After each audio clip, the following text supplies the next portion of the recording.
In this exercise, we will be creating the pure model class of these entities using the Xcode. So we'll right click on the model folder, we'll say new file. Under core data, we'll be selecting ns manage subclass. So ns manage object subclass is what every entity, so any entity, if you want to represent it as a class, it should be derived from ns manage object.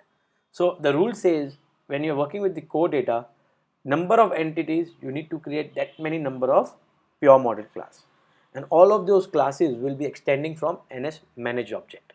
Now ns manage object takes the extra care for those objects, basically to maintain the thread safety, concurrency, consistency, because those objects will be bind to your persistent storage.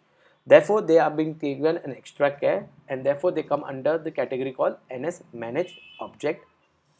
So when I say next, the employee model core data file will be selected. You can have plenty of other core data in your project, but in our current project we have only one core data file. And when you say next, it will list all the entities which are present in that core data. So we'll select both the entities, employee and the department, because we need to create pure model class for both of these class entities. So when I say next, it will ask you to create those files. Now there's an option checkbox shows use scalar properties for the primitive type data types. Now if you remember, while creating the attributes called salary inside the employee table, we use primitive type called float. Similarly, we use primitive type float for budget inside the department table.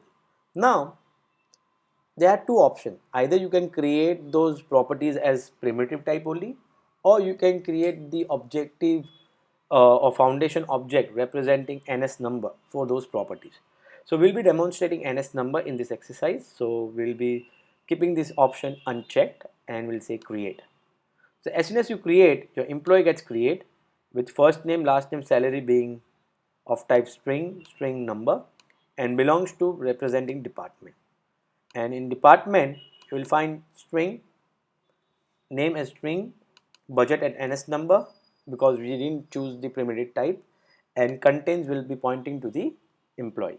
Now if you see your core data controller and you run your core data controller, you will find all your errors are gone. So he could find the employee, everything. Now before we start looking at, so in next exercise we'll start looking at this all those this class, and we'll run the project into the iPhone 4S simulator.